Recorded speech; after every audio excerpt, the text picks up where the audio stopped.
I was born into what you might call an ordinary family: mom, dad, and eventually my younger sister, Sarah. We lived in a modest two-story house in a quiet neighborhood. Nothing special, really, but looking back now, I can see that's where any sense of ordinary ended for me. From the moment Sarah was born 3 years after me, our family dynamic shifted. She was a sickly baby, always catching one thing or another. Colds turned into bronchitis, ear infections became chronic, and mysterious fevers would appear out of nowhere. I remember standing on my tiptoes by her crib, watching Mom and Dad hover over her with worried faces, checking her temperature for the 100th time that day. The irony was, I never caught anything. While Sarah seemed to attract every illness floating around, I remained stubbornly, persistently healthy. Not a sniffle, not a cough, not even a scrape that needed more than a Band-Aid. You'd think parents would be thrilled to have such a healthy child. But in our house, my good health became almost an inconvenience. I was 7 when I first wished I would get sick. I remember lying in bed one night, praying for a fever or a bad cough, anything that would make Mom stroke my hair and Dad read me stories the way they did for Sarah. I even tried faking a stomachache once, but Mom just took one look at me and said, "You're fine, Gloria. Now go help me with the dishes." As we grew into our teenage years, the pattern only became more pronounced. Sarah, at 11, spent most of her time resting on the couch or in her room, while I, at 14, became practically our house's maintenance staff. It started with regular cleaning, but over time, Mom's concerns about germs turned into a full-blown obsession. Every surface had to be sanitized multiple times a day. The floors needed mopping at least 3 times, sometimes more if someone had walked through with shoes on. God forbid a speck of dust settle anywhere near precious Sarah. "But Mom, I just cleaned everything an hour ago," I'd protest, staring at the already spotless floor. "Don't argue with me, Gloria," she'd snap, thrusting the mop into my hands. "Do you want your sister to get sick? Do you want her back in the hospital?" That became her go-to weapon: guilt. Any resistance on my part was painted as a direct attack on Sarah's health. Meanwhile, Sarah would watch TV or read magazines, occasionally throwing me a sympathetic look but never offering to help. Why would she? She was the sick one, after all. The cleaning routine became almost ritualistic: morning, sweep, mop, dust; afternoon, repeat; evening, repeat again. Mom would inspect everything with the intensity of a military sergeant, finding invisible specks of dust, and demanding I redo entire rooms. The smell of bleach and disinfectant became so constant that I stopped noticing it, just like I stopped noticing the ache in my arms from all the scrubbing. The constant cleaning and caretaking were wearing me down.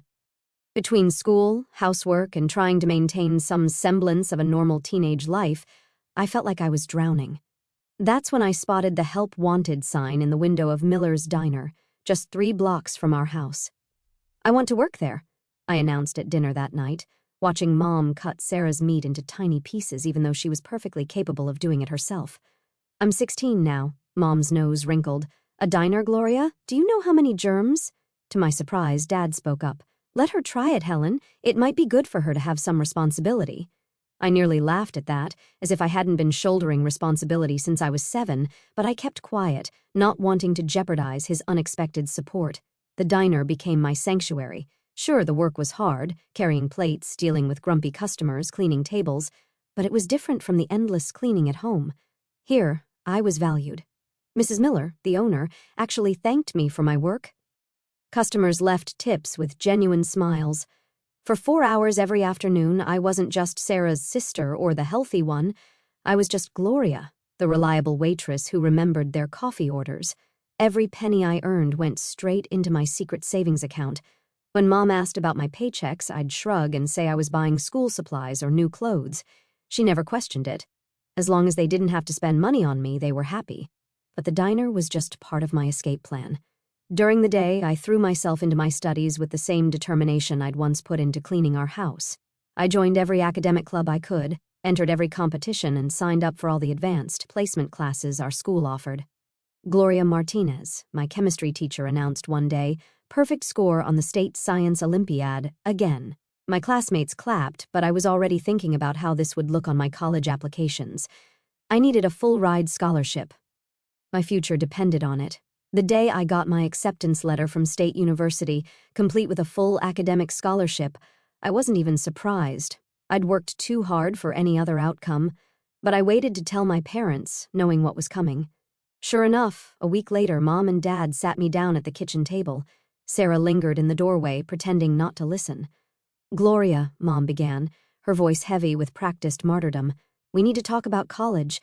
With all of Sarah's medical bills, we just can't afford to help with your tuition." Dad finished, looking genuinely uncomfortable. "The treatments have taken everything we—" "I got a full scholarship," I interrupted, pulling out my acceptance letter. "Everything's covered. Tuition, room and board, even books. You won't have to pay anything." The relief on their faces should have hurt, but I was past that. What I didn't expect was the flash of envy that crossed Sarah's face as she sulked away from the doorway. State University was 800 miles from home, and honestly, that wasn't far enough. My dorm room was tiny, with mint green walls and a squeaky bed, but it was mine. No cleaning schedules, no guilt trips, no constant reminders of Sarah's needs. I declared my major in business management right away. I figured if I could handle entitled customers and daily totals at a diner, I could handle anything the business world threw at me. "We'll try to send you some money when we can," Mom had said during our weekly phone call. "But Sarah's new treatment is very expensive and—" "It's fine." I cut her off, already knowing the script. I found a job at the campus cafe. The cafe job wasn't bad. I worked between classes and some weekends, serving overpriced lattes to sleep-deprived students and professors. The tips weren't as good as the diner, but the flexible schedule made up for it. Plus, they let us drink the messed-up drinks for free, which saved me plenty on caffeine. Sometimes I called my parents. Every conversation followed the same pattern. Mom would list Sarah's latest health issues. Dad would mumble something about bills, and they'd both find ways to mention how expensive everything was. I'd learned to keep my responses short and change the subject quickly. I only went home for major holidays. Sarah would usually be there, looking less sickly each time but still playing the role of the delicate flower. Then came the news that Sarah had graduated high school. I wasn't able to attend the ceremony, or at least that's what I told them. Finals were a convenient excuse. "We're so proud," Mom gushed during our next call. "She's going to attend Madison College. Their medical program is excellent, and they have a wonderful student health center." I gripped my phone tighter. "That's great. How's she paying for it?" There was a slight pause. "Oh, we've been saving." The irony hit me like a slap. After years of "we spent everything on Sarah's treatments and we just can't afford college right now," they'd somehow managed to find enough money to send her to a private college. I thought about my own scholarship applications, the countless nights spent perfecting essays while also maintaining my grades and working at the diner. "That's wonderful," I said, keeping my voice neutral. "I'm happy for her. We just want what's best for her health," Mom added, as if I might have forgotten their eternal justification. After hanging up, I sat on my bed and let out a long breath. The familiar bitter taste in my mouth wasn't exactly anger anymore, it was more like validation. Every scholarship I'd earned, every extra shift I'd worked, every penny I'd saved had been the right choice. After graduation, I landed an entry-level position at Bennett & Associates, a mid-sized consulting firm. The starting salary wasn't impressive, but I saw potential. While other new hires complained about long hours and tedious tasks, I threw myself into every project. "Martinez," my supervisor called out one Friday afternoon, "that efficiency protocol you suggested for the Thompson account? The CEO loved it. Keep this up, and you're going places." I did keep it up. Every project, every presentation, every client meeting became an opportunity to prove myself. When I proposed a new customer relationship management system that saved the company thousands, the senior partners took notice. The promotions came steadily after that, junior analyst to senior analyst to project manager. Each step up meant more responsibility, more respect, and yes, more money. I moved from my cramped studio to a decent one-bedroom apartment, bought some proper furniture, and started building an emergency fund that had nothing to do with escaping my family. "Your quarterly numbers are exceptional," Mr. Bennett himself told me during my third-year review. "How would you feel about heading up our new digital transformation division?" I was 30, making six figures, and finally feeling like I'd built something solid for myself. When the call came, I wasn't prepared. "Gloria, honey," Mom's voice had that forced cheerfulness I remembered so well. "You must come visit this weekend. This is important family news. Sarah will be so disappointed if you're not here. Some things never change." I rearranged my schedule, delegated some tasks to my team, and booked a flight home. The house looked exactly the same when I arrived, maybe a few more cleaning supplies by the door, but otherwise unchanged. Sarah's car was in the driveway, along with an unfamiliar blue sedan. Mom opened the door before I could knock. "Gloria, come in, everyone's in the living room." Sarah was perched on the couch next to a tall man with glasses and a nervous smile. Dad sat in his usual armchair and Mom quickly reclaimed her spot next to Sarah. "Gloria," Sarah beamed. "This is David, my fiancé. We're getting married," Sarah continued, holding up her left hand to display a sizable diamond ring. "The engagement party is in 2 weeks. You'll come, right?" I managed to smile and appropriate congratulatory noises. David seemed nice, but something felt off. Throughout dinner, the conversation kept circling back to my career. Mom, Dad, even Sarah couldn't stop asking questions. "So, what exactly is your title now?" Mom pressed. "And you manage how many people?" Dad wanted to know. "Digital transformation? That sounds impressive," Sarah mused. "Must pay well." I answered each question vaguely, years of practice helping me deflect their increasingly pointed inquiries about my finances. But I couldn't shake the feeling that this sudden interest in my career success wasn't just casual conversation. 2 weeks flew by in a blur of work deadlines and project meetings. Before I knew it, I was back in my hometown, pulling up to the Grand Plaza, easily the most expensive restaurant in the city. Sarah waved to me from the entrance, wearing a designer dress I knew she couldn't afford on her entry-level nurse's salary. David stood beside her, looking uncomfortable in his new suit. The private dining room was packed with faces I barely recognized. Distant relatives, old family friends, what seemed like David's entire extended family. Crystal glasses clinked, waiters glided between tables with bottles of champagne, and elaborate flower arrangements centered each table. The evening progressed through course after expensive course, imported caviar, Wagyu beef, vintage wines. I couldn't help doing the mental math. This had to be running into the thousands. On my last visit, Sarah had mentioned struggling to make her student loan payments, and I knew David worked at a local library. The numbers weren't adding up. Another bottle of champagne for table 3, Sarah called out to a passing waiter, not even glancing at the wine list. She caught my eye and smiled. "We have to celebrate properly, right?" Finally, as the dessert plates were being cleared and guests were starting to gather their things, the restaurant manager approached our table. He was carrying a leather folder. "The evening's final bill," he announced, looking expectantly at the group. Before anyone else could move, Sarah gave an airy wave. "Oh, my sister Gloria will take care of that." She smiled at me with artificial sweetness. "She's very successful, you know, a big executive in the city."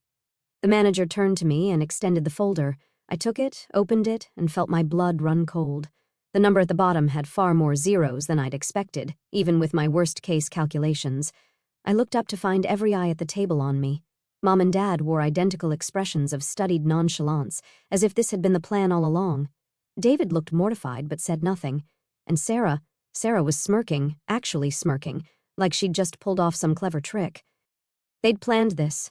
All of it. The excessive menu choices, the premium wines, the endless appetizers, the constant questions about my job and salary during their surprise announcement. They'd set me up, assuming I wouldn't dare cause a scene at my sister's engagement party. I closed the bill folder and stood up slowly, my chair scraping against the hardwood floor. The restaurant had grown quieter, other guests sensing the tension at our table. "I'm not paying this bill," I said, my voice steady. "This is the first I'm hearing about any of this." Sarah's face contorted. "What do you mean you're not paying? Of course you're paying. You're my sister." "Gloria," Mom hissed, "don't make a scene." David's parents exchanged alarmed looks. His mother leaned forward. "I'm sorry, what's happening? We thought the bill had been arranged." "Nothing was arranged," I said, looking directly at Sarah. "They just assumed I'd pay without asking me." Sarah shot up from her chair, face red. "You selfish. You make all that money and you can't even help your own sister? What kind of person are you?" "Sarah, honey, please, calm down." David tried to intervene, reaching for her arm. She yanked away from him. "Don't tell me to calm down. She's ruining everything. She's always been jealous of me." The scene devolved quickly. Sarah grabbed a wine glass and hurled it against the wall, then a plate, then another. Crystal shattered, guests gasped, and David's parents stood up, horrified. David tried again to calm her, but she shoved him so hard he stumbled backward into a waiter. I didn't stay to watch the rest. I grabbed my purse, walked out of the restaurant, and drove straight to the airport. I booked the first flight home while sitting in the terminal, my hands shaking, not from fear or anger, but from a strange sense of relief. The mask had finally dropped. They couldn't pretend anymore. My phone started ringing at 7 o'clock the next morning. Mom's number. "How dare you?" she screeched before I could even say hello. "You've ruined everything. Sarah is devastated. The engagement is probably off now, and it's all your fault. My fault." I let out a harsh laugh. "You tried to scam me." "Scam you? We're family. You make more than enough money to help your sister have her special day. You're just being selfish, like always."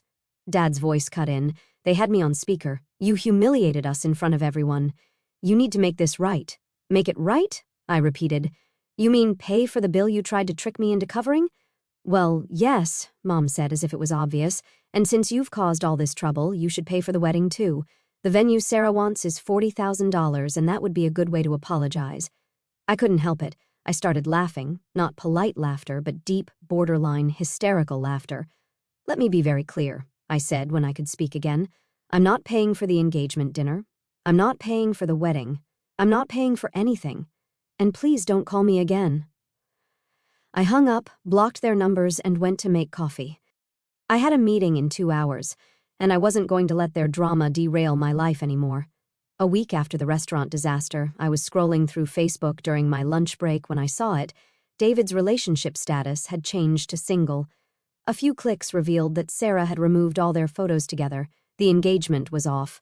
I wasn't surprised. After watching Sarah's meltdown, any sane person would run for the hills. What did surprise me was the post that appeared on my feed later that evening, written by my mother and shared by what seemed like every relative we had. "With heavy hearts, we must announce that Sarah's engagement has ended. While we usually keep family matters private, we feel we must speak out about the cruel and deliberate actions that led to this heartbreak. Our eldest daughter, Gloria, had promised to help with the engagement celebration and wedding costs, knowing how much this meant to her sister.